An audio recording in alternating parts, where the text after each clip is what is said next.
ओम शांति। 31/1/2026। मीठे बच्चे, तुम यहाँ आए हो सर्वशक्तिमान बाप से शक्ति लेने, अर्थात दीपक में ज्ञान का घृत डालने। प्रश्न है, शिव की बारात का गायन क्यों है? उत्तर, क्योंकि शिव बाबा जब वापस जाते हैं तो सभी आत्माओं का झुंड उनके पीछे पीछे भागकर जाता है। मूल वतन में भी आत्माओं का मनारा लग जाता है। तुम पवित्र बनने वाले बच्चे बाप के साथ साथ जाते हो। साथ के कारण ही बारात का गायन है। ओम शांति। बच्चों को पहले पहले एक ही पॉइंट समझने की है कि हम सब भाई भाई हैं और वह सबका बाप है। उनको सर्वशक्तिमान कहा जाता है। तुम्हारे में सर्व शक्तियां थीं, तुम विश्व पर राज्य करते थे। भारत में ही इन देवी देवताओं का राज्य था। गोया तुम बच्चों का राज्य था। तुम पवित्र देवी देवताएं थे। तुम्हारा कुल व डायनेस्टी है। वह सब निर्विकारी थे। कौन निर्विकारी थे? आत्माएं। अब फिर तुम निर्विकारी बन रहे हो। जैसे कि सर्वशक्तिमान बाप को याद कर उनसे शक्ति ले रहे हो। बाप ने समझाया है, आत्मा ही 84 का पार्ट बजाती है। उनमें जो सतो प्रधान ताकत थी वह फिर दिन प्रतिदिन कम होती जाती है। सतो प्रधान से तमो प्रधान बनना है। जैसे बैटरी की ताकत कम होती जाती है तो मोटर खड़ी हो जाती है, बैटरी डिस्चार्ज हो जाती है। आत्मा की बैटरी फुल डिस्चार्ज नहीं होती, कुछ न कुछ ताकत रहती है। जैसे कोई मरता है तो दीपक जलाते हैं, उसमें घृत डालते रहते हैं कि ज्योति बुझ ना जाए। जबकि वो तो कहाँ हो गया, शरीर तो उसने छोड़ दिया, फिर भी क्या करते हैं, इनकी आत्मा को क्या हो, कुछ ना कुछ रोशनी मिलती रहे तो इनका दीपक जलता रहे। क्योंकि जीते जी क्या किया है इन्होंने, संस्कार तो धारण किया है ना कुछ ना कुछ पुरुषार्थ से। तो क्या होता है, कोई आत्मा रूपी बैटरी पावरफुल है और कोई कमजोर है। कोई संगम पर अपने को फुल चार्ज करते हैं तो उनके लिए क्या कहा कि अंत तक भी कुछ ना कुछ उनमें ताकत रहती है, पूरी तरह डिस्चार्ज नहीं होती इनकी आत्मा। बैटरी डिस्चार्ज हो जाती है, कुछ ना कुछ ताकत रहती है। जैसे कोई मरता है तो दीपक जलाते हैं, उसमें घृत डालते रहते हैं कि ज्योति बुझ ना जाए। बैटरी की ताकत कम होती है तो फिर चार्ज करने रखते हैं। अभी तुम बच्चे समझते हो तुम्हारी आत्मा सर्वशक्तिमान थी। अब फिर तुम सर्वशक्तिमान बाप से अपना बुद्धि योग लगाते हो तो बाबा की शक्ति हमारे में आ जाए, क्योंकि शक्ति कम हो गई है। थोड़ी जरूर रहती है, एकदम खत्म हो जाए तो फिर शरीर ना रहे। आत्मा की ताकत से क्या है, शरीर चलता है। और अगर बिल्कुल ही तुम्हारी ज्योति खत्म हो जाए तो क्या करना पड़े, आत्मा पहले सतो प्रधान, फिर उसके बाद वो क्या करती है, 5 तत्वों को सतो प्रधान बनाती है। 5 तत्व तो पहले ही तमो प्रधान है। अगर आत्मा की भी ताकत समाप्त हो जाए तो क्या करे, शरीर रहेगा। फिर इसी शरीर से बाप समान बने, बाप की शक्तियां भरे, संभव ही नहीं है।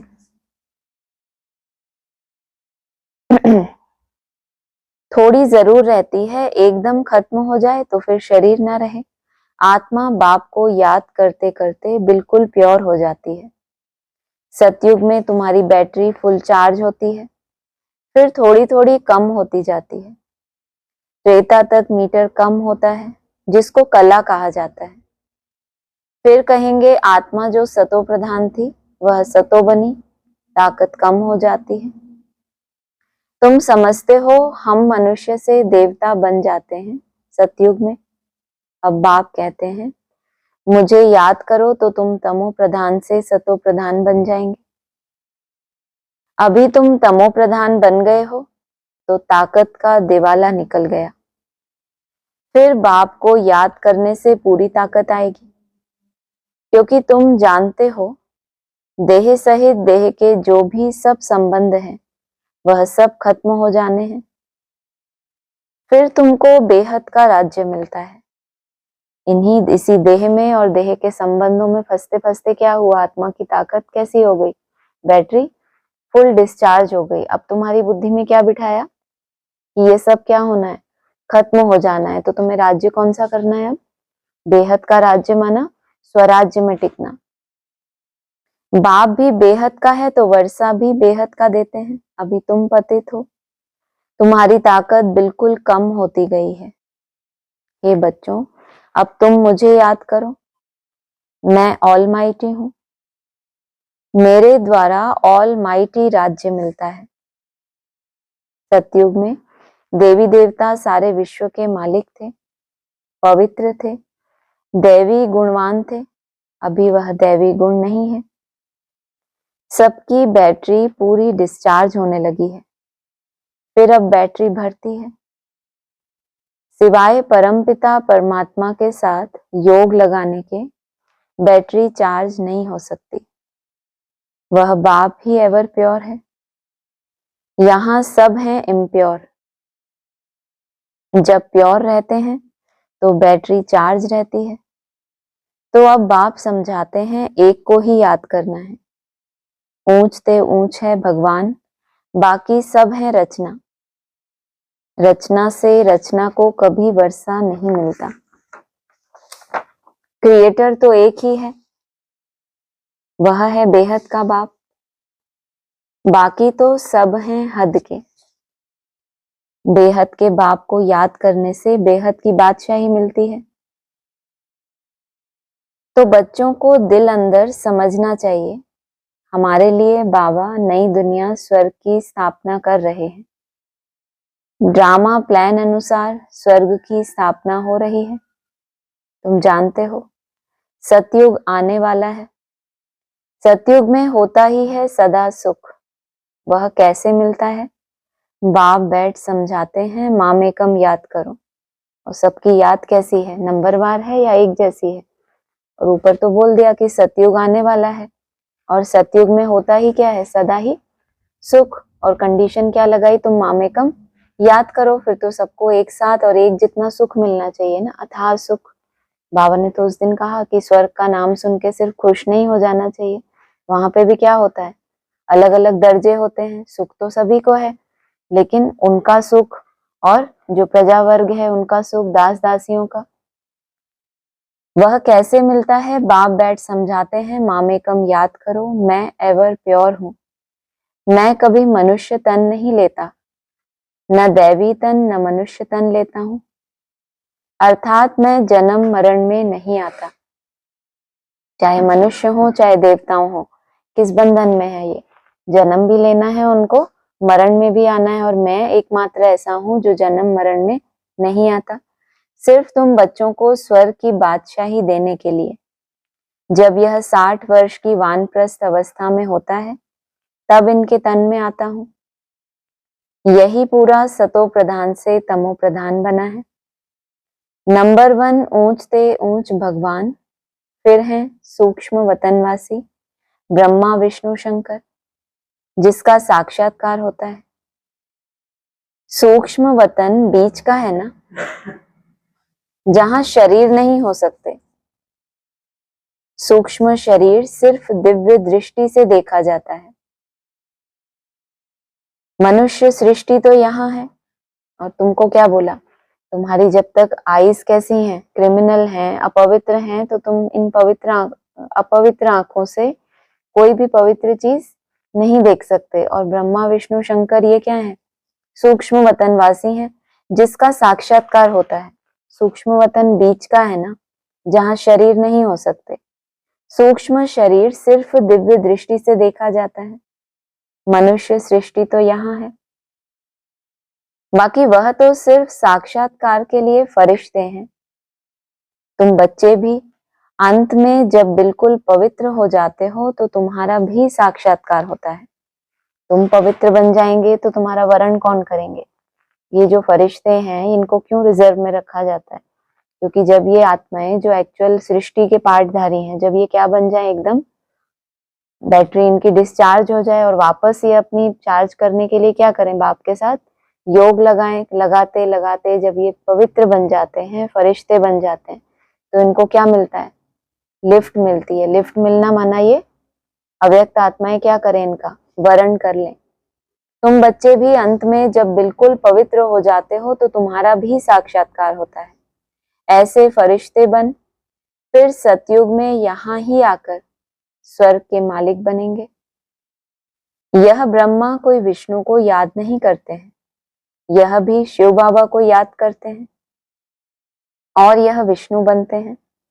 तो यह समझना चाहिए ना कि इन्होंने राज्य कैसे पाया। लड़ाई आदि तो कुछ भी होती नहीं। देवताएं हिंसा कैसे करेंगे। अभी तुम बच्चे बाप को याद करके राजाई लेते हो, कोई माने ना माने। गीता में भी है, हे बच्चों, देह सहित देह के सब धर्म छोड़ मामेकम याद करो। राजाई ली जाती है तो दुनिया में कितना जलवा होता है।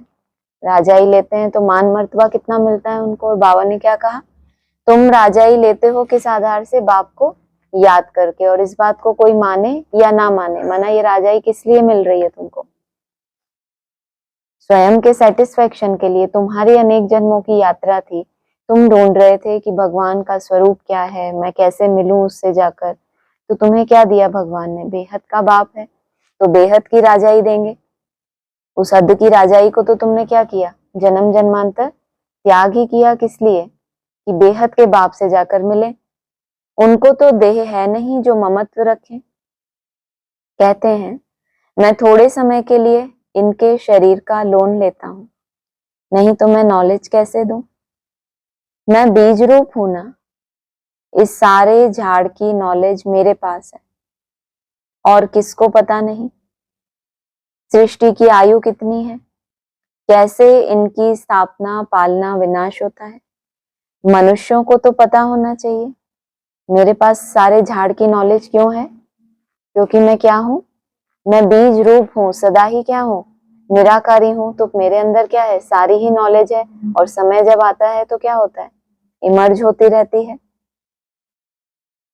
और मनुष्यों को तो पता होना चाहिए, मनुष्य ही पढ़ते हैं, जानवर तो नहीं पढ़ेंगे ना। वह पढ़ते हैं हद की पढ़ाई, बाप तुमको बेहद की पढ़ाई पढ़ाते हैं, जिससे तुमको बेहद का मालिक बनाते हैं। तो यह समझाना चाहिए कि भगवान किसी मनुष्य को अथवा देहधारी को नहीं कहा जाता। ब्रह्मा विष्णु शंकर को भी सूक्ष्म देह है ना, इन्हों का नाम ही अलग है, इनको भगवान नहीं कहा जाता। यह शरीर तो इस दादा की आत्मा का तख्त था। अकाल तख्त है ना, अभी यह अकाल मूर्त बाप का तख्त है। वो जो शरीर था पहले, वो किसकी आत्मा का तख्त था, इस दादा की आत्मा का तख्त था।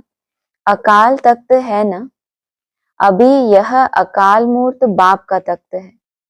वो जो था वो किसकी आत्मा का तख्त था, ये दादा जो है, इसने जैसा भी पुरुषार्थ किया उस आत्मा ने उस शरीर से, तो वो तख्त किसका था, इस दादा की आत्मा का।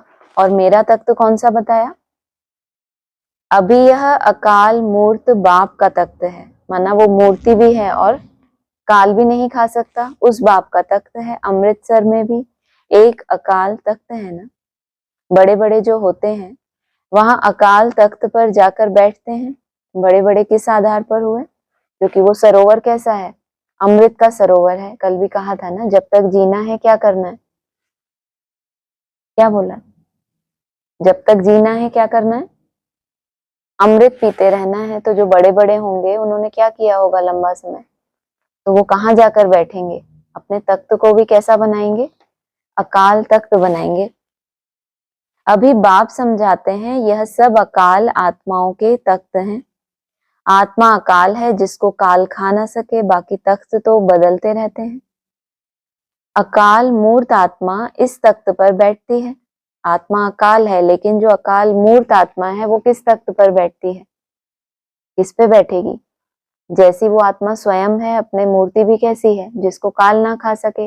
तो जो वैसे बनेंगे उनके ही तख्त पर क्या होगी, वो विराजमान होगी। पहले छोटा तख्त होता है, फिर बड़ा हो जाता है। आत्मा एक शरीर छोड़ दूसरा लेती है। आत्मा अकाल है, बाकी उनमें अच्छे व बुरे संस्कार होते हैं। तब तो कहा जाता है ना, कर्मों का यह फल है। आत्मा कभी विनाश नहीं होती। आत्मा का बाप है एक। यह तो समझना चाहिए ना। यह बाबा कोई शास्त्रों की बात सुनाते हैं क्या? शास्त्र आदि पढ़ने से वापस तो कोई जा नहीं सकते। पिछाड़ी में सब जाएंगे। जैसे टिड्डियों का अथवा मधुमक्खी का झुंड जाता है ना, मधुमक्खियों की भी क्वीन होती है, उनके पिछाड़ी सब जाते हैं। बाप भी जाएंगे तो उनके पिछाड़ी सब आत्माएं जाएंगी।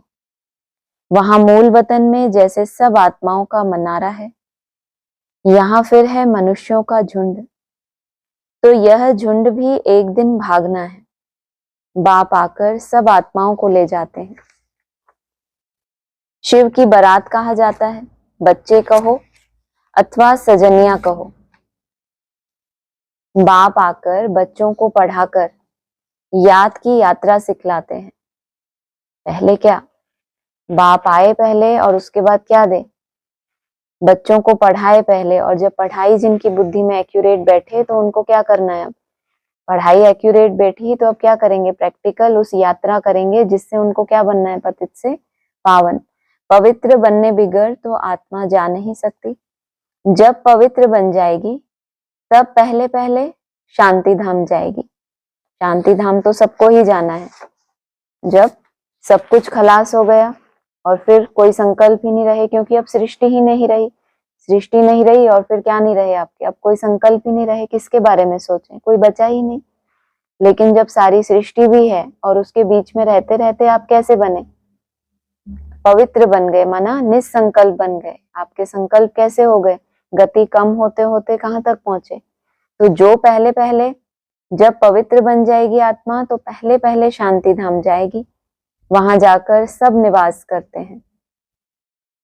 वहां से फिर धीरे धीरे आते रहते हैं, वृद्धि होती रहती है। तुम ही पहले पहले भागेंगे बाप के पिछाड़ी। तुम्हारा बाप के साथ अथवा सजनियों का साजन के साथ योग है। राजधानी बननी है ना, सब इकट्ठे नहीं आते हैं। वहां सब आत्माओं की दुनिया है। वहां से फिर नंबरवार आते हैं। यहाँ से भी नंबरवार गए हैं। पहले पहले जो आत्मा पवित्र बनी वो पहले पहले शांति धाम में गई और भागी है बाप के पीछे। बाप को इनको क्या नहीं करना पड़ा, मार कुटाई करके मच्छर बना के, वो नहीं बोला, वो एक अलग ही कैटेगरी हो गई। लेकिन यहाँ क्या बोला, तुम ही पहले पहले भागेंगे बाप के पिछाड़ी, क्योंकि तुम क्या बन गए, अब पवित्र बन गए तो चकमक तुमको क्या करे, आकर्षित करेगी। तो कहा वहां सब आत्माओं की दुनिया है। वहां से फिर नंबरवार आते हैं। झाड़ धीरे धीरे वृद्धि को पाता है। पहले पहले तो है आदि सनातन देवी देवता धर्म जो बाप स्थापन करते हैं। पहले पहले हमको ब्राह्मण बनाते हैं। प्रजापिता ब्रह्मा है ना, प्रजा में भाई बहन हो जाते हैं। ब्रह्मा कुमार और कुमारियां ढेर हैं। क्या बताया, हमको पहले पहले ब्राह्मण बनाया बाप ने, उसके लिए कौन चाहिए, प्रजापिता ब्रह्मा चाहिए। और प्रजापिता ब्रह्मा के बच्चे आपस में क्या बन जाते हैं, हाँ नहीं मालूम, पहली बार सुना, भाई बहन हो जाते हैं। आगे बोला ब्रह्मा कुमार और कुमारियां ढेर हैं, तो भाई बहन बनने वाले ढेर हैं क्या। इतनी पवित्र अगर बने होते तो संसार में कैसी प्रत्यक्षता की होती बाप की। आज भी क्या कर रहे हैं, सिर्फ हद की ही राजाई कर रहे हैं या बेहद का स्वराज्य लेने के अधिकारी बन गए। ब्रह्मा कुमार कुमारियां ढेर हैं और पहले पहले बाप किसको ब्राह्मण बनाते हैं, हमको। और उसके लिए कौन चाहिए, प्रजापिता ब्रह्मा। और उसकी संतान अगर तुम बन गए तो आपस में कैसी वृत्ति होगी तुम्हारी, भाई भाई तो कैसी वृत्ति हो गई जब तुम शिव वंशी बन गए। प्रजापिता ब्रह्मा के भी कम से कम स्वीकार किया तो भी वृत्ति कैसी बनेगी, पहले भाई बहन की। और ऐसे तो ब्रह्मा कुमार कुमारियां ढेर हैं कहलाने वाले। जरूर निश्चय बुद्धि होंगे तब तो इतने ढेर हुए हैं। माना निश्चय बुद्धि होने को बाबा नहीं कहते कि ये ब्राह्मण बन गए। बाबा पहले पहले तुमको ब्राह्मण बनाते हैं, और उसके लिए कौन चाहिए? प्रजापिता ब्रह्मा। और फिर तुम क्या बनो आपस में? भाई बहन। ऐसे तो ब्रह्मा कुमार कुमारियां ढेर क्यों हैं? क्योंकि सबको निश्चय हो गया कि ये भगवान बाप आया हुआ है। ब्राह्मण कितने होंगे? निश्चय बुद्धि ब्रह्मा कुमार कुमारियां ढेर के ढेर। फिर आगे पूछा क्यों ऐसा? जब जिनको भी निश्चय हो जाए अगर वो सभी ब्राह्मण हैं या ब्रह्मा कुमार कुमारियां हैं, तो आगे प्रश्न क्या पूछा? ब्राह्मण कितने होंगे? कच्चे या पक्के? कच्चे ब्राह्मण कौन होंगे? अभी तो बताया ब्राह्मण बनने की निशानी क्या बताई? वृत्ति कैसी होगी? भाई बहन की। फिर प्रश्न पूछा ब्राह्मण कितने होंगे? कच्चे या पक्के? कोई तो 99 मार्क्स लेते हैं, कोई 10 मार्क्स लेते हैं, तो गोया कच्चे ठहरे ना, पास भी नहीं हो पाए। कितने मार्क्स लिए इन्होंने? 10 मार्क्स लिए केवल। और किसी ने 99। एक मुरली में बाबा ने यहां तक बोला कोई कोई 99.99 ये भी आया है मुरली में। इतने पवित्र बन जाते हैं। बाबा 100% मार्क्स तो नहीं दे सकते। तुम बाप समान बन सकते हो, बाप तो नहीं बन सकते ना, ये भी मुरली में आया। तो कोई तो 99 मार्क्स लेते हैं, कोई 10 मार्क्स लेते हैं, तो गोया कच्चे ठहरे ना। और आधार क्या चल रहा था? बात क्या चल रही थी मार्क्स लेने की? पीछे बात क्या चल रही थी? हाँ, ब्राह्मण कितने बनेंगे, कच्चे या पक्के? और उसमें से भी पक्के हुए तो 99 मार्क्स दे रहे हैं और कच्चों को केवल 10। तुम्हारे में भी जो पक्के हैं वह जरूर पहले आएंगे, कच्चे वाले पिछाड़ी में आएंगे। यह पाठधारियों की दुनिया है जो फिरती रहती है। सोचो, जबकि आत्मा बनने के पुरुषार्थी सब एक जैसे हैं, सब पॉइंट ऑफ लाइट में टिकते हैं, सब अपना अपना क्या करते हैं, निसंकल्प होने की मेहनत करते हैं ना। फिर भी आत्मा पार्ट अलग अलग बजाती है, नहीं बजाती? हर एक के बोल, चलन, समझ, संकल्प अलग अलग होते हैं या एक जैसे होते हैं? जबकि सभी क्या बन रहे हैं? आत्मा बन रहे हैं। तो भी तुम्हारे में भी क्या हुए? कोई पहले आने वाले और कोई पीछे आने वाले। पाठधारियों की दुनिया है जो फिरती रहती है। सतयुग, त्रेता, यह पुरुषोत्तम संगम युग है। यह अभी बाप ने बताया। पहले तो हम उल्टा ही समझते आए कि कल्प की आयु लाखों वर्ष है। क्या बताया बाप ने? कल्प की आयु 5000 वर्ष बताया। और फिर बीच में क्या बताया? एक बार पुरुषोत्तम संगम युग को कहां तक एक्सटेंड किया बाबा ने? 40 वर्ष एक्सटेंड किया। कौन से वर्ष में? कब बोला? 17 में बोला। तो कहां तक ले गए? 2076 तक। तो पहले तो उल्टा समझते आए। मना क्या उल्टा समझा उन्होंने? जब ये 40 वर्ष का समय बढ़ाया गया तो कोई आत्माओं के लिए तो लॉटरी हो गई, और कोई के लिए कुंभकर्ण की नींद का आवाहन किया उन्होंने कि अभी तो बहुत समय पड़ा है। पहले भी ऐसा ही हुआ ना, कहते थे 76 तक बस सब कुछ हो जाएगा, गवर्नमेंट को लिख के दे दिया। फिर जब वो टाइम आया और ब्रह्मा बाबा अव्यक्त हो गए तो क्या हो गया? बहुत बड़ा पेपर हुआ। फिर यहाँ बाबा ने क्या किया? 2076 इतना आगे तक बढ़ा दिया। 1976 से पुरुषोत्तम संगम युग शुरू हुआ और 2076 तक ये क्या होगा? चलेगा। तो ब्राह्मणों के लिए क्या हुआ? कुंभकर्ण की नींद में सो गए कि अभी तो कल बहुत लंबा चलेगा। इस पुरानी दुनिया में रह के ये 5 तत्व थोड़ी ना सतो प्रधान बन जाएंगे। यही सब परिभाषाएं। तो हम भी क्या समझते थे पहले? उल्टा ही समझते थे। लेकिन किन्हीं ब्राह्मणों के अंदर उमंग भी तो आया होगा कि संगम युग अगर एक्सटेंड हो गया तो प्रारब्ध का पार्ट हमारा बढ़ गया ना। आपने इतना समय मेहनत की, 30-40 साल, किसी ने कितनी मेहनत की 10-20 साल, और 36 में क्या हो जाए? विनाश हो गया, कुछ बचा ही नहीं। तो आपने प्रारब्ध कितनी भोगी? अगर कोई 18 में संपन्न बना, कोई 20 में, कोई 21-25, कितनी प्रारब्ध भोगी? मेहनत ज्यादा की उसने और प्राप्ति कितनी हुई? बहुत थोड़ी सी। तो उनके लिए तो क्या है? प्रारब्ध का समय बढ़ गया। और जो अलबेले ब्राह्मण है उनके लिए क्या हुआ? कल्प की आयु लाखों वर्ष कर दी। कहाँ तो कल्प कितना होता है? 14 वर्ष का। हमारे हिसाब से जो बाबा ने कहा कि इस कल्प की आयु कितनी है, ये सेकंड, मिनट, इसका हिसाब कौन निकालता है? तुम बच्चे हिसाब निकाल सकते हो, तुम्हारी बुद्धि में क्या है? मिनट का, सेकंड का सब हिसाब किताब है कि ये 2 कांटे जो हैं सिर्फ इतना ही समय है। 2 गेट होते हैं ना, उस दिन पॉइंट पढ़ा था हमने, एक गेट एंटर करने के लिए और एक गेट एग्जिट करो। अब एंटर कर रहे हैं कहाँ से?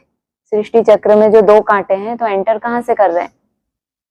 कलयुग अंत से एक कांटा इस तरफ है, वहां से एंटर किया, अच्छा पुरुषार्थ किया और फिर एग्जिट होके कहाँ पहुंचे?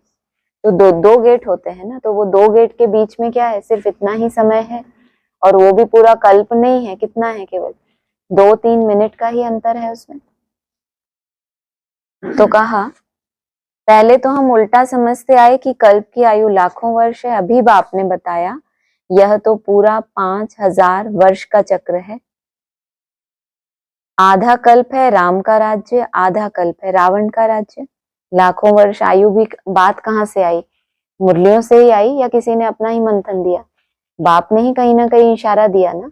तो उसके बाद क्या हुआ? फिर बाप ने आकर क्या किया? तुम बच्चों के लिए ये 5000 वर्ष मानिंद क्या है? 5000 दिन। तुमको अपने पूरे कल्प की नूंद कैसे करनी है? तुमने आदि में भी क्या किया था?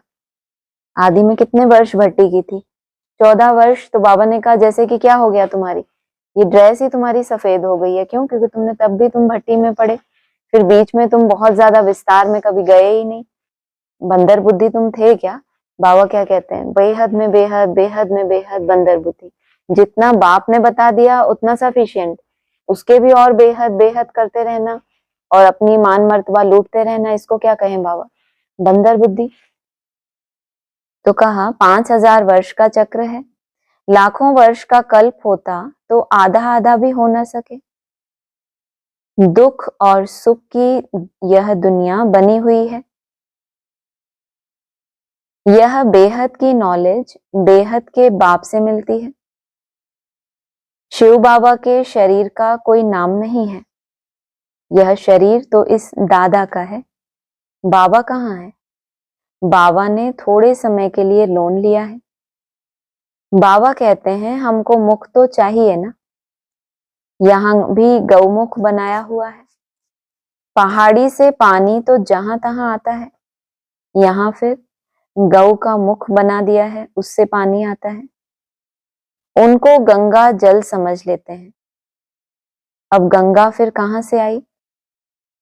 यह है सब झूठ, झूठी काया, झूठी माया, झूठा सब संसार। भारत जब स्वर्ग था तो सचखंड कहा जाता है, फिर भारत ही पुराना बनता तो झूठ खंड कहा जाता है। इस झूठ खंड में जब सभी पतित बन जाते हैं तब बुलाते हैं बाबा हमको पावन बनाए, इस पुरानी दुनिया से ले चलो। बाप कहते हैं मेरे सब बच्चे काम चिता पर चढ़ काले बन गए हैं।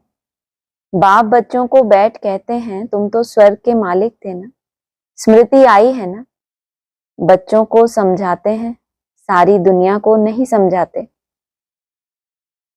तुमको ही समझाते हैं तो मालूम पड़े कि हमारा बाप कौन है। क्या मतलब? बच्चों को समझाते हैं, सारी दुनिया को नहीं समझाते। पीछे भी कैंसिल कर दिया। बाप आकर तुमको क्या बनाते हैं? पहले पहले ब्राह्मण बनाते हैं। उसके लिए कौन चाहिए?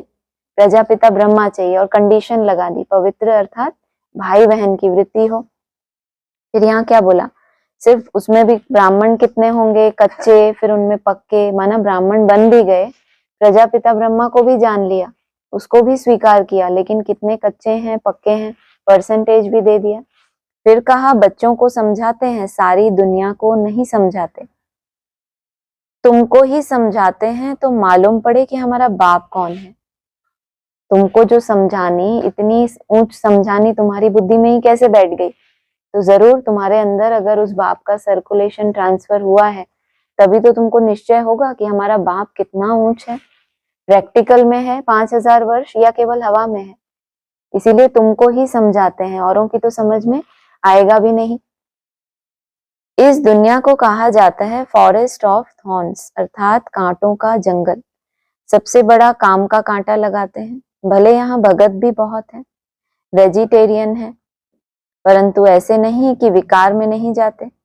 ऐसे तो बहुत बाल ब्रह्मचारी भी रहते हैं। छोटेपन से ही कब चींची खाना आदि नहीं खाते। सन्यासी भी कहते हैं निर्विकारी बनो। वह हद का सन्यास मनुष्य कराते हैं। भगत हैं, वेजिटेरियन हैं, चींची खाना भी नहीं खाते, तो भी बाबा क्या कह रहे हैं। और कोई कोई कैसे हैं, विकार में नहीं जाते, ऐसा नहीं, ऐसे तो बहुत बाल ब्रह्मचारी हैं। तो बाल ब्रह्मचारी विकारी होते हैं क्या? खान पान कितना शुद्ध होता है उनको, लेकिन बाबा किसी को भी सर्टिफिकेट नहीं दे रहे। आगे किसका नाम लिया? सन्यासी भी कहते हैं निर्विकारी बनो। वह हद का सन्यास मनुष्य कराते हैं। दूसरे जन्म में फिर गृहस्थी पास जन्म ले, फिर घर-बार छोड़ चले जाते हैं। बाबा के हिसाब से सन्यास क्या है? और बाबा के हिसाब से विकार अर्थात रोगी, बीमार। जैसे सन्यासियों के लिए कहते हैं ना बाबा कि भले वो घर-बार छोड़ के चले जाते हैं, लेकिन क्या होता है, बीमार भी तो पड़ते हैं ना, क्योंकि आत्मा कैसी है, जिसमें आत्मा में 5 विकार हैं, तो उसको बाबा क्या कहते हैं? तंदुरुस्त तो नहीं कहेंगे, तो रोगी हुए ना। तो इसी कारण रोगी होते हैं, तो इसीलिए बाबा उसको कौन सा सन्यास कह रहे हैं? हद का सन्यास। दूसरे जन्म में फिर गृहस्थी पास जन्म ले, फिर घर-बार छोड़ चले जाते हैं। माना वो जो संस्कार है, अगला जन्म फिर भी उनको लेना ही है। कहाँ होगा, कैसे होगा, कुछ वो डिसाइड नहीं कर सकते अपना। और तुमको बाबा क्या बताते हैं सन्यास की परिभाषा? तुम सन्यास लेते हो तो कहाँ चले जाते हो? बाप के पास शिवालय में चले जाते हो, फिर तुम वहां पर रहते हो, तो तुमने सोचो कैसा सन्यास किया होगा। क्या है सन्यास की परिभाषा बाबा के हिसाब से? नहीं संन्यस्त संकल्पो योगी भवति कश्चन। बाबा प्रश्न है इस श्लोक में, योगी कैसे बना जा सकता है? किस विधि से योगी बनेगा? जिसने क्या नहीं किया, संकल्पों का ही त्याग नहीं किया। किस तरह के हम नहीं चाहते क्या कि संकल्पों का त्याग करें? कौन है ऐसा, हाथ खड़ा करो, जो नहीं चाहता कि हम संकल्पों का त्याग करें। फिर भी वो एक हवा है, तो वो चलती है, तो क्या करें? पहले तो मोटा रूप है इसमें बहुत। अपने तरह के स्वभाव संस्कार या जिन संकल्पों को आपने क्या किया है, स्वीकार किया हुआ है। जैसे किसी का होता है ना, किसी की कमी कमजोरी को हम मन में स्वीकार कर लेते हैं, दिन भर निसंकल्प का प्रयास करेंगे, उसका थोड़ा सा संस्कार देखा तो वो संकल्प को हम चलने देते हैं। थोड़ी देर पहले ट्रैफिक कंट्रोल कर रहे थे, तो एक एक संकल्प के ऊपर ध्यान दे रहे थे कि यहाँ से वहां तक जाऊं तो संकल्प ना चले। जैसे ही किसी के प्रति कोई भाव बैठा हुआ है, फिर वो जब कोई एक्टिविटी देखते हैं तो क्या होता है, वो जो संकल्प पर चिंतन आता है उसको चलने देते हैं, थोड़ा तो चलने देते हैं। और उस संकल्प को जब आप ट्रैफिक कंट्रोल कर रहे हैं, तब आपको पता है ये तो हवा है, आएगी। लेकिन कोई कोई संकल्पों को हमने क्या दिया अपने, उठो, चल रही है कुछ कथा यहाँ पे, तो क्या करते हैं उस समय? हाँ, कुछ कुछ संकल्पों को हमने अपने अनुसार क्या दी हुई है, छूट दी हुई है। हमें लगता है हम बहुत सही सोच रहे हैं, खुद को सर्टिफिकेट दिया हुआ है ना, क्योंकि हमको तो जज बना के बिठाया ना भगवान ने कि तुम जज हो, तुम बताओ कि ये कैसा है, ये कैसा है। बाबा थोड़ी ना आया हुआ है। तो जिसने अपने इन तामसी संकल्पों का ही त्याग नहीं किया, वो कब शुद्ध संकल्पों में रमण करेगा? वो कब सबके लिए शुभ भावना शुभकामना लाएगा? कब वो स्वयं के प्रति कुंठाओं को छोड़ेगा? कब फिर वो दूसरों के लिए कुंठाओं को छोड़ेगा? नहीं संन्यस्त संकल्पों। कितने तरह के संकल्प हैं सोचो, ऐसे संकल्प जिनको अभी हमने पाल के रखा है। घंटों निसंकल्प होने की प्रैक्टिस करते हैं, लेकिन जब वो वाला संकल्प आएगा, जब कोई फोन आ जाए घर से, या कोई जिनसे मोह है उनका कोई समाचार आ जाए, फिर देखो ऐसा कैसे, ये कैसे, वो कैसे। कहाँ संन्यास किया, शरीर को रख दिया कहाँ पे कि बस अब हम क्या करेंगे, एकांत में चले जाएंगे। वो भी एक प्रैक्टिस है। वही प्रैक्टिस आपको क्या बना रही है, आपके मन को। वो जो सिचुएशन आने वाली है, ये जो एकांत का अभ्यास करते हो आप, तुरंत, कल क्या बोला था, विस्तार में नहीं जाएगी। जो देही अभिमानी आत्मा होगी, बनती जाएगी, उतना क्या करेगी, समेटेगी। संकल्पों का भी विस्तार नहीं होगा उसके पास बहुत ज्यादा। थोड़ा सा चला और जैसे उसने मन को क्या कर दिया, स्टॉप बोला, और वो हुआ भी किस आधार से, क्योंकि आपने बहुत प्रैक्टिस की है। जब कोई स्थिति परिस्थिति नहीं थी उस समय क्या किया। लेकिन यात्रा बहुत लंबी है। अगर सिर्फ इतना ही है कि बस 8 घंटे निसंकल्प हो गए तो हो गया हमारा काम, लेकिन अपने अनुसार जिन संकल्पों को छूट दी है, 8 घंटे के अलावा क्या है जीवन में, बुद्धि में, मन में, स्वभाव में, संस्कार में, वही तो आपके उन 8 घंटों को क्या करेगा? 24 घंटे की अव्यक्त स्थिति आपको क्या देगी? क्या देगी? 8 घंटे की बीज रूप अवस्था देगी। सोचो आप, 24 घंटे अव्यक्त मतलब क्या होता है? कभी कल्पना की है? 24 घंटे अव्यक्त कभी कोई होता है क्या? होता है कभी? कभी होता ही नहीं, तो कभी 8 घंटा किसी का होगा ही नहीं, तो चलो अपने अपने घर अपन नहीं होगा ही नहीं ना, अभी तो बोला कभी हुआ ही नहीं, कल्पना ही नहीं है, जो हम बनेंगे कैसे? हाँ, हम सोचेंगे हम 4-5 घंटा सोते हैं, नींद भी क्या, नींद के लिए वो मुरली में आया, साकार मुरली में, नींद को भी तुमको शुद्ध करना है। नींद कैसे शुद्ध होती है? नींद में सपने में जाके सफाई करोगे क्या? ऐसा कुछ करोगे? नींद को भी शुद्ध करना है। अगर कभी आपने इसके ऊपर मंथन किया हो, नींद को कम करना तो हमें समझ आता है, हम दिन भर झुटके खा लेंगे, रात को भर नहीं सोएंगे, चलेगा हमको, कितना बड़ा तगमा मिलता है इनको, है ना, इनको कि देखो रात भर ये जगे हैं, तो हो गया काम इससे। नींद तो कम होनी ही है, सब नींद की दरकार क्यों है? आज तक साइंस ही इस बात को नहीं समझ पाई। हम भी रूहानी साइंटिस्ट हैं, इसके ऊपर भी रिसर्च होगी, लेकिन अभी तक जो हद की साइंस है वो ये नहीं जानती कि हम सोते क्यों हैं। सोचो आप, ये कितना बड़ा रहस्य होगा। और बाबा कह रहे हैं तुम्हारी नींद तो है, लेकिन तुमको उसको क्या करना है? शुद्ध कर देना है। माना सारे दिन की जो तुम्हारी वृत्ति दृष्टि, जो अव्यक्तवाणियां हमें इतनी गहराई में ले जाती हैं, वृत्ति से वायुमंडल, फिर वायुमंडल के अंदर भी बहुत से गहरे गहरे शब्द आते हैं उसमें, तो ऐसा लगता है कि ये वायुमंडल, वृत्ति, वाइब्रेशन क्यों इतना हमें गहराइयों में लेकर जाते हैं।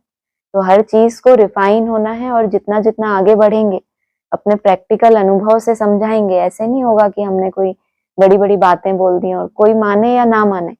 तुम्हारी पढ़ाई किसके लिए है? तुम्हारी सेटिस्फेक्शन के लिए। तुम्हारी बुद्धि में था कि 24 घंटे की अव्यक्त स्थिति होती क्या है, और 8 घंटा अभी तो कितना इजी हो गया। जो सोचो आप, मेहनत करते करते, हमने जब शुरू किया था तो कितना करते थे? एक की लाइन में थे हम, 108 हमारा टारगेट था, बहुत मेहनत करके हम वहां तक पहुंचते थे। इसका मतलब देखो, मन का जो एक संस्कार है। और अभी आप देखो, चाहे आप लोग हैं, चाहे जो लोग ऑनलाइन सुन रहे हैं, बाहर भी 8 घंटे की मेहनत इजीली हो रही है। मोस्टली जो भी अभी भट्टी में विशेष अपनी ताकत लगा रहे हैं, घर गृहस्थ में रहने वाले 8 घंटे की मेहनत कर पा रहे हैं, और कई बार टच कर रहे हैं वीक में, कई बार। रेयर कभी ऐसा हो रहा है कि नहीं करे। तो क्या हो रहा है? जैसे मन का एक संस्कार बनता जा रहा है, वो मेहनत सहज हो रही है उसको। और ये जितना लेंथ इनकी बढ़ती जाएगी, उसमें क्या होगा? क्वालिटी वाला चार्ट उतना ज्यादा होगा ना, क्योंकि ताकत बहुत लगाई है। भले वो संतुष्ट नहीं होंगे, ऐसा कोई भी नहीं होगा जो 480 तक पहुंचे और उसको लगे बस मेरा ये बहुत अच्छा है। उसको लगता है हाँ ठीक है, अच्छी मेहनत की, बस अब इसको और रिफाइन करना है।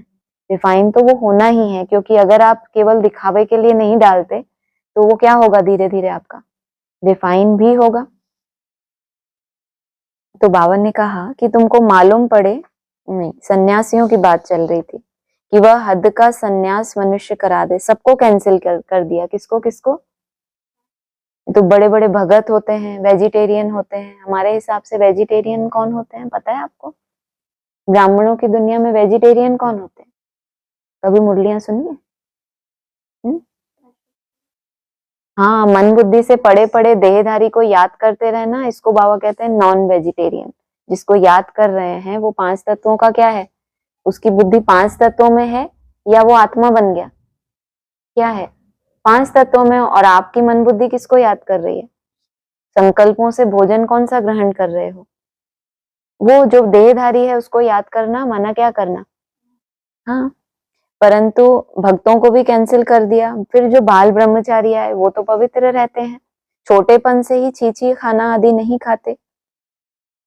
सन्यासी भी कहते हैं निर्विकारी बनो, दूसरे जन्म में फिर गृहस्थी पास जन्म ले, फिर घर बार छोड़ चले जाते हैं।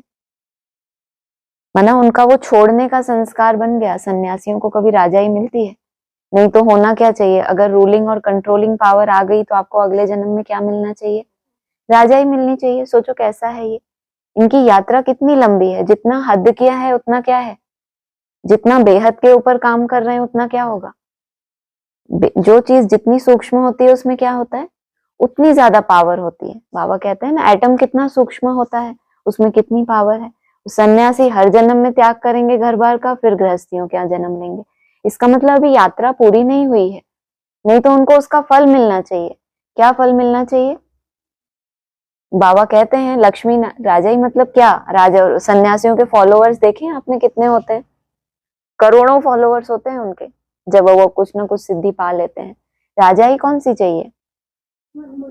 बाबा ने क्या बोला, ये लक्ष्मी नारायण कब सन्यास करते हैं क्या? क्यों सन्यास नहीं करते? क्योंकि वृत्ति में अपवित्रता है ही नहीं, तो राजा ही किसके ऊपर हो गई। मन में जब दूषितपना है ही नहीं तो क्यों छोड़ें, किसको छोड़ें?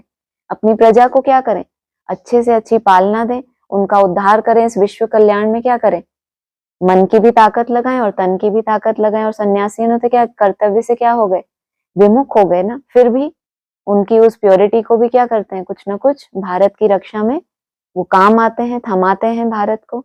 लेकिन राजयोगी और हठ योगी बहुत अंतर है इसमें, क्योंकि हद और बेहद की बात है। अभी तुम्हारा है बेहद का सन्यास, सारी दुनिया का, संबंधियों आदि का बुद्धि से सन्यास करते हो। तुम्हारे लिए अब स्वर्ग की स्थापना हो रही है। कब? जब तुमने बुद्धि से सबका क्या कर दिया, सन्यास कर दिया।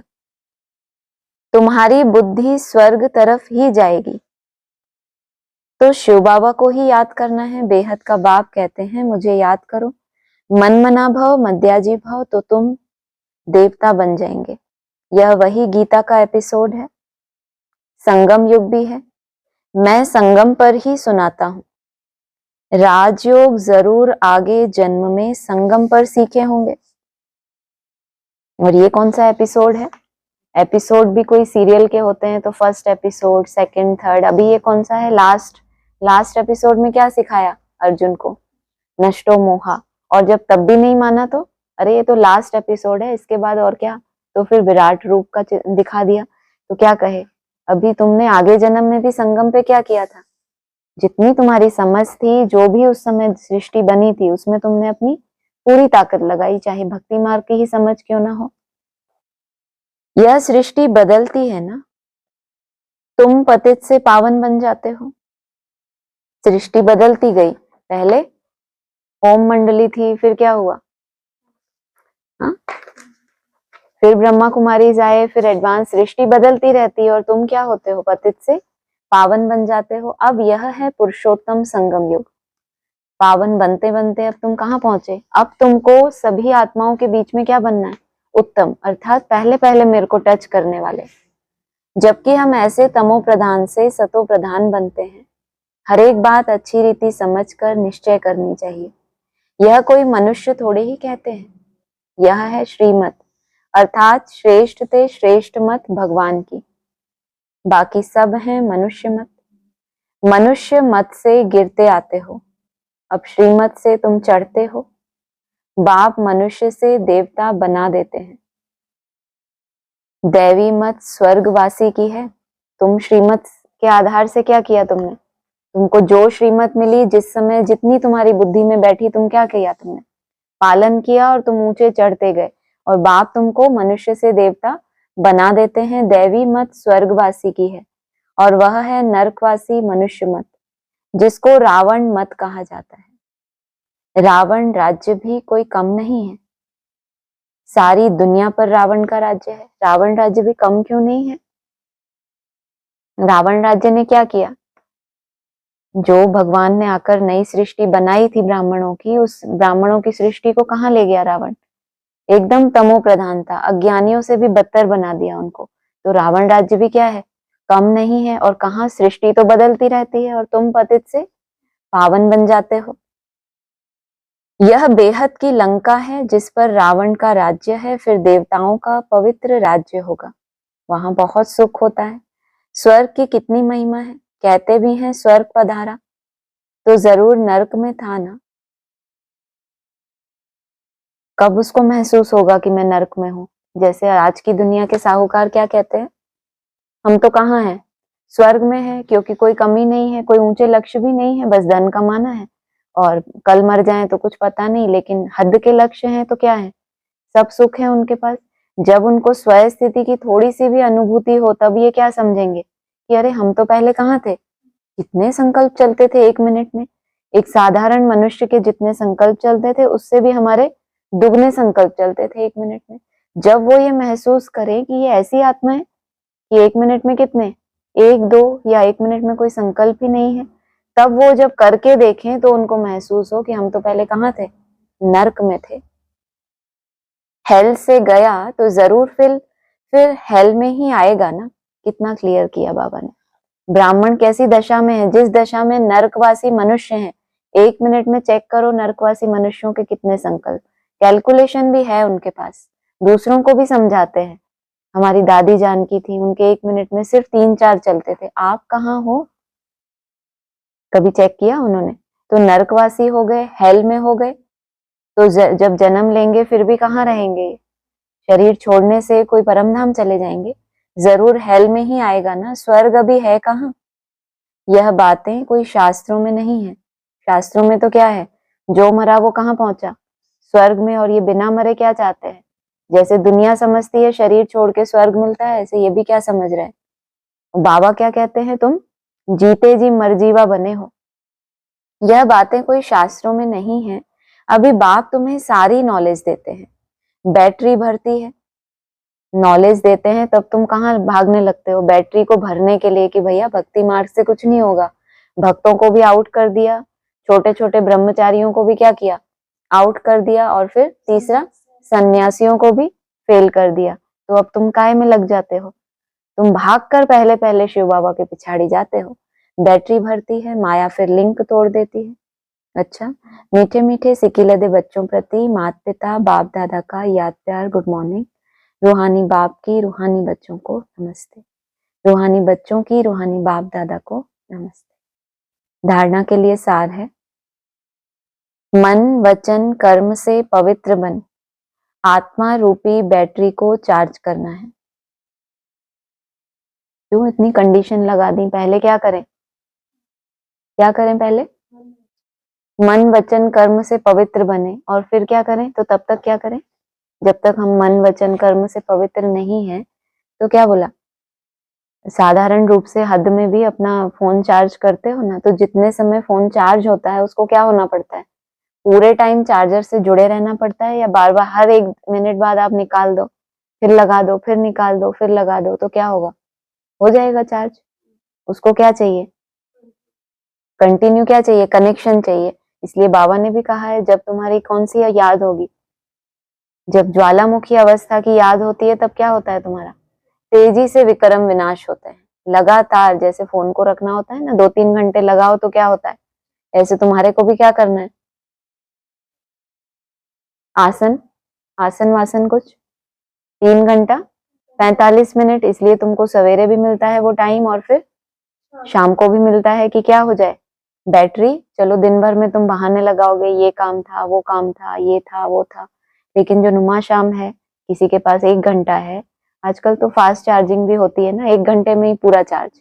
तो किसी के पास कम टाइम है तो क्या करे, हम बहुत लंबी यात्रा करके आए हैं, थक गए हैं, किसी को ज्यादा टाइम चाहिए, कोई आत्मा ज्यादा थकी है, तो वो क्या करेगी कि लगातार अपनी क्या करनी है, ये जो 1-1 मिनट हम चेक करते हैं वो तो ठीक है, लेकिन कोशिश करनी क्या चाहिए। बाबा ने 2019 में कितना टाइम दिया था, 1 घंटा। तुम उस अवस्था में बाप के सामने बैठो, कम से कम उस समय निसंकल्प नहीं बोला था, केवल एक बाप और मैं शुद्ध संकल्पों में कितना बैठो, 1 घंटा। सोचो, ये भी कोई कम लक्ष्य था क्या? 18 में आत्माओं के सतो प्रधान बनने की भविष्यवाणी हो गई थी, और उस समय वशीकरण मंत्र की भी बात आई थी, तो उसका प्रयोग भी तो हुआ होगा ना, नहीं तो बात कहना ही बाबा का क्या हो गया।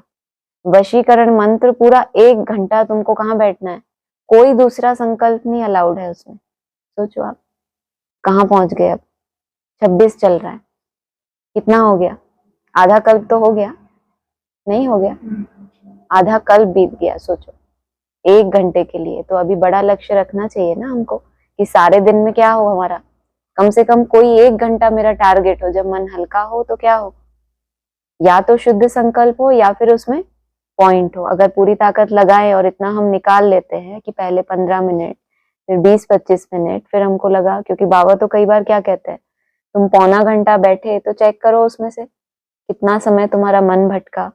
तो कोई ऐसा टाइम तो हमारे पास भी होना चाहिए ना, भले वो आधा घंटा ही क्यों ना हो। पक्का ब्राह्मण बनना है, मनमत व मनुष्य मत छोड़, एक बाप की श्रीमत पर चलकर स्वयं को श्रेष्ठ बनाना है। सतो प्रधान बन, बाप के साथ उड़कर जाना है। कितना अंतर है। सतो प्रधान बनी आत्माएं तो भाग रही हैं बाप के पीछे। बाप को नहीं मेहनत लग रही कि इनके पांव पकड़ के रगड़े कि चलो, चल भी नहीं सकते, लंगड़े हैं, किसी को रास्ता नहीं दिख रहा तो उनको हाथ पकड़ के ले चले। किसी के इतने विक्रम है वो चलना चाहते ही नहीं।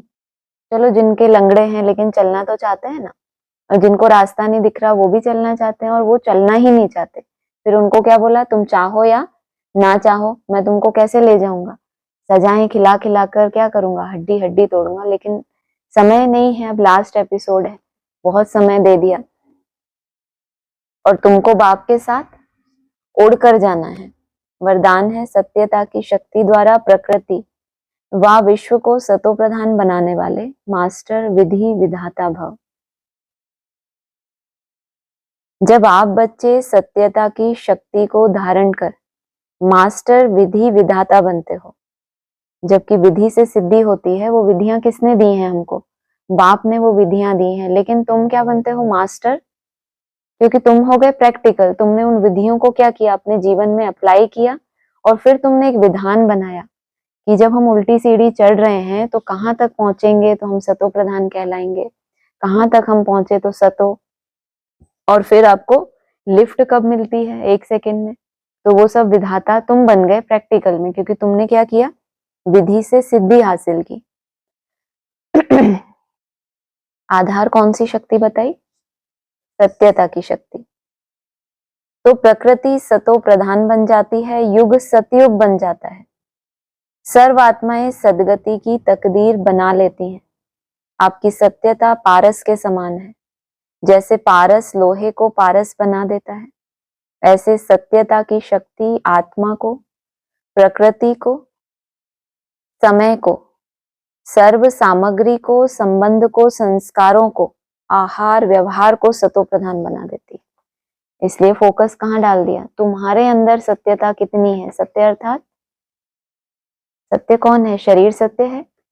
जब तुम आत्मा अभिमानी बनने की सच्चाई से प्रैक्टिस करते हो, अपने शरीर को भी भूल जाते हो, इसकी भी परवाह नहीं करते, तो तुम किस राह पे हो, सत्य की राह पे हो। तो फिर ये स्वभाव, संस्कार, व्यवहार और फिर प्रकृति, आहार व्यवहार सब सतो प्रधान बन जाता है। स्लोगन है, योगी आत्माएं वह हैं जिन्हें प्रकृति की हलचल भी आकर्षित ना करे। अगला अव्यक्त इशारे हैं, स्वदर्शन चक्रधारी सो छत्रधारी बनो। 2 कैटेगरी हो गई, एक तो है स्वदर्शन चक्रधारी और सीढ़ी के चित्र में दूसरे कौन है, जिनके ऊपर छत्र छाया दिखाई है। तो देह की स्मृति के अनेक व्यर्थ संकल्पों के चक्र से, लौकिक और अलौकिक संबंधों के चक्र से, अपने अनेक जन्मों के स्वभाव और संस्कारों के चक्र से। कंडीशन क्या है, या तो स्वदर्शन चक्रधारी बनो, और अगर नहीं तो उससे नीचे क्या है, विजन है कोई ना कोई। वो क्या है, विजन क्या है, आपको, आपने एक आधार लिया हुआ है कि मैं बाप की गोद में विराजमान हूँ, या जो भी आपने विजन अपने लिए क्या किया, तो वो आपने एक आधार लिया ना। निराधार, मैं पॉइंट ऑफ लाइट हूँ, मेरे चारों तरफ किरणें फैल रही हैं और कोई व्यर्थ नहीं आ रहा, तो आप क्या हो गए, स्वदर्शन चक्रधारी। तो अगर ये इसमें रहेंगे तो क्या क्या होगा, अनेक व्यर्थ संकल्पों के चक्र से, लौकिक और अलौकिक संबंधों के चक्र से, अपने अनेक जन्मों के स्वभाव और संस्कारों के चक्र से, प्रकृति के अनेक प्रकार की आकर्षण के चक्र से जब मुक्त हो जाएंगे, तब अन्य आत्माओं को भी बाप से प्राप्त हुई शक्तियों द्वारा अनेक चक्रों से सहज ही छुड़ाकर जीवन मुक्त बना सकेंगे। अच्छा, ओम शांति।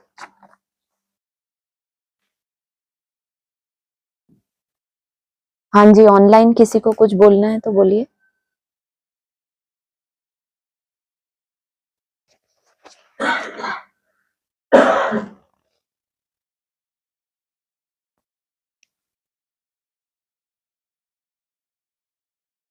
ठीक है, ओम शांति।